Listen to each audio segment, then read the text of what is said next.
Mirdita, do t'i tregoj një sekret përpara se të fillojmë punën, që do t'ju bëj që të mendojeni dhe do t'ju jap mundësi që të keni vullnet. Çfarë është vullneti i njeriut? Ose nga ku del vullneti i njeriut?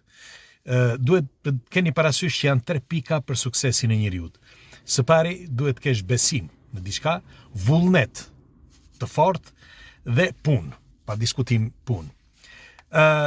Po ju tregoj, LG-ja, që është ai televizori LG që ne shikojmë, ose marka LG, fillimisht LG-ja ishte një dyqan. Ishte një dyqan që shiste mallra, LG-ja. Dhe pastaj u bë LG-ja që njohim sot. Pse? Sepse ka patur një vullnet të papar pronari i saj.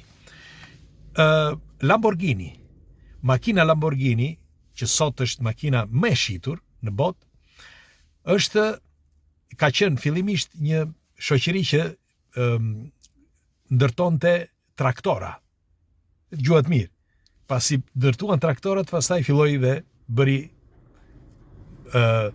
shpikjen e madhe të makinës. Por një gjë, Nokia që ishte telefoni që ka pushtuar botën që kur filluan telefonat.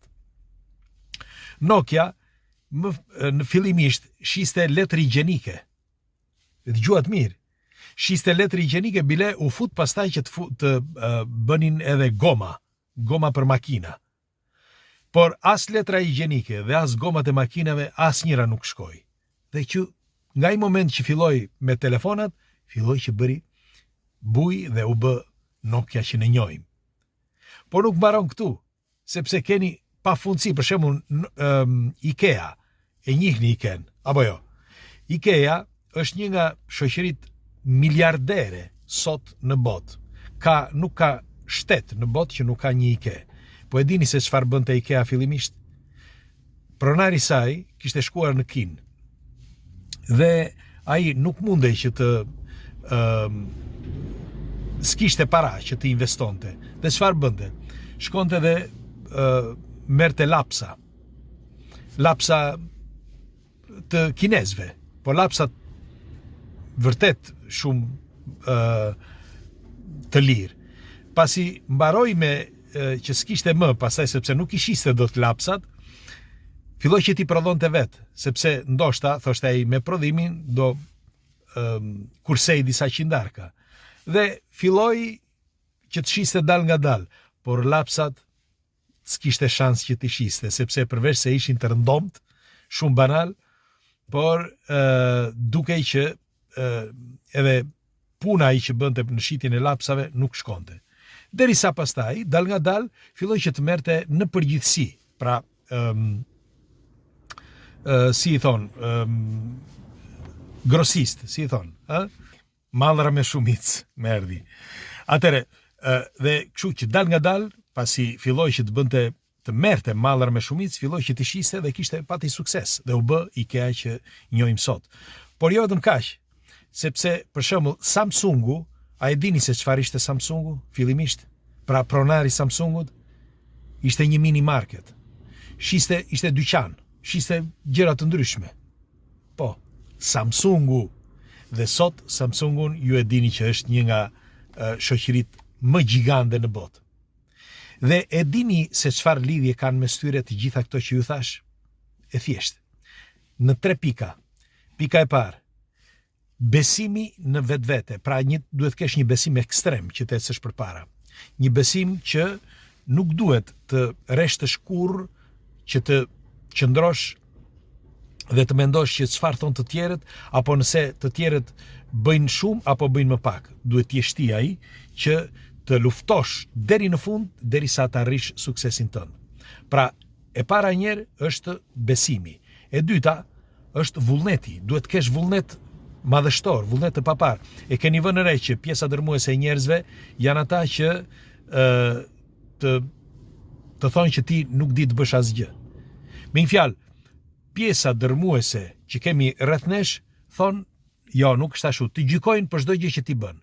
Mos e dëgjoni, esni përpara, sepse ky është truku, ma merr mendja, më i rëndësishmi, sepse që të gjithë janë mjeshtra, që të gjithë janë profesorë, që të gjithë kanë bërë sukses. Vetëm ti nuk e bërë. Dhe kështu që nëse do të dëgjosh ata, ti nuk e për të bërë gjë kurrë. Dhe e treta, e fundit, është puna. Puna që mos t'ju lë natë dhe ditë të mendoni për gjë tjetër përveç se për punën. Pra që mos të shpërndajeni, mos të kesh shpërndarje, sepse zakonisht shqiptarët kanë një problem. Mendojnë 30.000 gjëra, do bëj këtë, do bëj atë, do bëj këtë dhe në fund fare nuk bën asgjë. Pra duhet të jesh super i përqendruar në një të vetme. Në atë moment që ti po bën atë. Pra fillo me atë, mbaro me atë, nëse ti mendon që nuk ke sukses, mund të fillosh me tjetrën, por vetëm një. Pse po e them këtë tani? Sepse shiko, shumë njerëz kanë nevojë që ti t'ja u kujtosh gjithnjë. Ndonjëri nga ju do thot, po mirë, kush është ky që na i thot ne? Kush nuk e di, thjesht për informacion do t'ju thoshja, kur fillova që të bëja iluzionistin, e çova deri në fund. Dhe shkova atje ku duhej, me sakrifica të mëdha, më pjesë që në Llakatun fillonin që të më ofendonin, më thoshin, o bë ky magjistari, kush është ky? Që në Llakatun. Dhe ku shkova në qytet, pastaj në Vlorë, edhe aty kishte turistni të mëdha, sepse kishte edhe të tjerë si unë. Kështu që pse do më merrnin mua? Por ishte këmbgulja ime. Pra këmbgulja, në atë parë besimi, pastaj këmbgulja, vullneti dhe puna. Sepse pa punë nuk bëhet asgjë. Nuk është se ti je i bukur dhe të marrin vetëm për bukuri. Nuk i intereson askujt. Pra duhet të jesh i kompletuar për të ecur përpara.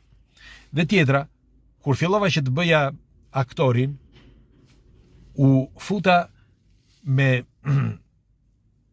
zell dhe u futa me një punë të madhe, pa menduar asgjë, sepse shumë njerëz do thonë që po mirë, mund të ketë një aktor tjetër më të mirë, pak rëndësi ka. Unë do ta bëj ashtu siç duhet, thosha. Pra do interesohem ashtu siç duhet, me respektin më të madh për të gjithë, por me punë të madhe që të arrijë suksesin. Dhe kështu bëra. Dhe për vite me radhë, për shumë se 10 vjet apo 12 vjet, bëra aktorin dhe e bëra mirë. Pasi mbarova aktorin, fillova që të bëja prezantuesin. Por edhe për të bërë prezantuesin nuk ishte e thjeshtë, sepse në Shqipëri për shembull ka një pafundësi gazetarësh shumë të mirë, ka dhe gazetarë jo të mirë, por pjesa dërmuese, për shembull, gjykojnë të tjerët. Dhe kjo ishte pika kryesore që unë duhet të ruesha. Kështu që përdora disa truke, fillimisht për shembull truku i parë ishte që unë nuk di asgjë, por le t'jedhim si ide këto, sepse këtë e thot profesori, doktori, shkencëtari, pra sigur ato ide që kisha unë, në vend që thoshja janë idet e mia, thoshja që janë idet e tjerëve. Dhe ky ishte truku. Dhe ran të gjithë, sepse askush nuk mund të fliste kundër, sepse thoshte dikush tjetër. Jo Nadiri ishte vetëm thjesht një përcjellës i informacionit. Dhe e çova deri në fund. Pra, pse po e them këtë? Sepse ndokush mund të gjykoj ose mund të paragjykoj, thot, po mirë, kush je ti që na thua ne? Pra, atë që kam bërë, nuk është se kam bërë kush e di se çfarë, por atë që kam bërë e çova deri në fund. Ky është truku. Pra e çova deri në fund. Me 3 pika të rëndësishme. E para, besimi, e dyta, vullneti dhe e treta, puna. Ja u kujtoj e përsëris edhe një, sepse shumë njerëz, njeriu është i tillë, pra dëshirojnë që t'ja përsërisësh disa herë gjërat. Kështu që unë ja u përsërit, sepse ju dua fort dhe do të dëshiroj që të gjithë ju të keni sukses. Dhe jo vetëm në punë, por edhe në jetë në përgjithësi, pra me familjen, me shokët, me miqt dhe në shoqëri. Kështu që kur keni këto, jeni komplet. Dhe kalofshi një ditë të bukur, ju përqafoj, ju dua fort dhe mbajeni mend. 3 pika janë. E para besimi, e dyta vullneti dhe e treta puna. Mos ju ndani dhe do keni sukses. Kush është rastisht e ti bëj live faqe si shihemi sërish, edhe ju uroj sukses. Ju përqafoj.